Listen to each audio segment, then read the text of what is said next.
What's up mga Lods?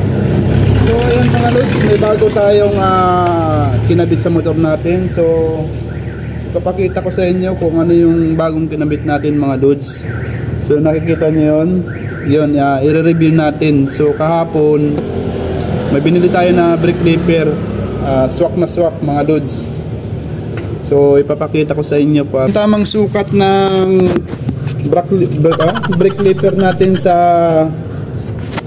RS125 na wala na siyang pinalitan na iba. Swak na swak sa pagkabit mga Lods. Good morning mga Lods. So ayan yung motor natin. So paunti-unti natin na sineset up na mga Lods. So ito kahapon mga Lods, meron tayong bagong kinabit na naman, RCB A3 mga Lods. So ayan, pinakabit natin mga Lods. Kung mapapansin nyo siya, ayan, napakaganda siya. Wala na siyang binago mga Lods. Kung mapapansin nyo, swak na swak yung ano niya, tinan nyo. Ganda diba? Ang lakas. Paano masabi? Wala na siyang binago mga Lods. RCB R3. So mga Lodi, pag bibili kayo pala niyan excuse me, dalawang klase yan mga Lods. Ang bibilihin nyo RCB A3, pero ang pinakasukat sa RS125 natin itong 12.7 mm. Yung isa naman ito mga Lods, ito yung 14 mm. Yan yung mga ginagamit ng mga declats ng mga 400cc na. So sa atin mga Lods, yung mga 125cc lang, 100. Ito lang yung natin, yung sukat. Dito kasi nagbabase yan sa hose natin kung mapapansin yung mga Lods. Kaya yung kinuha ko mga Lods na brake clipper na sukat niya 12.7 mm.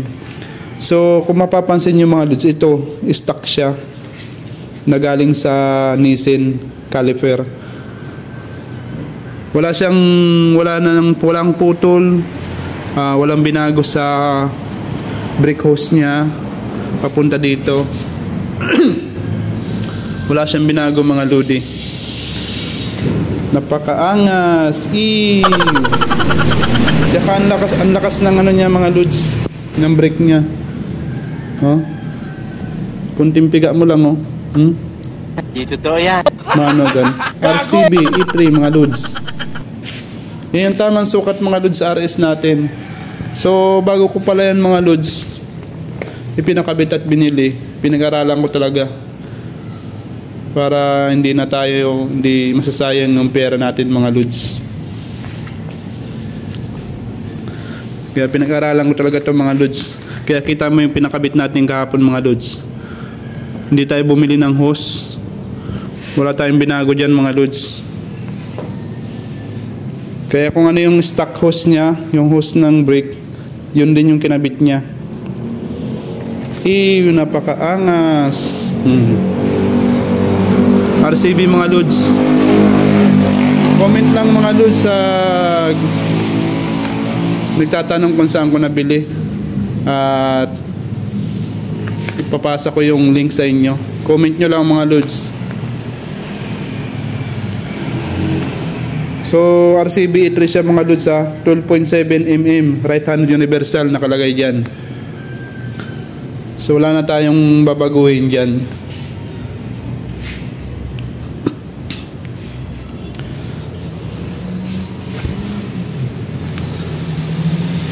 Review lang natin to mga Lods. So mga Lods, okay to sa takbuhan. Na-review ko na rin to kung maganda talaga, sobrang lakas. Wala kang masasabi dyan. Kaya sa mga gustong bumili mga Lods, comment nyo lang ako dito sa video na to.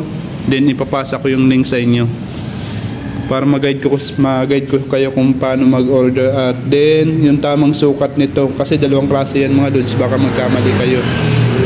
So ayan lang mga Lods, maraming salamat. Bagong review natin sa motor natin mga Lods.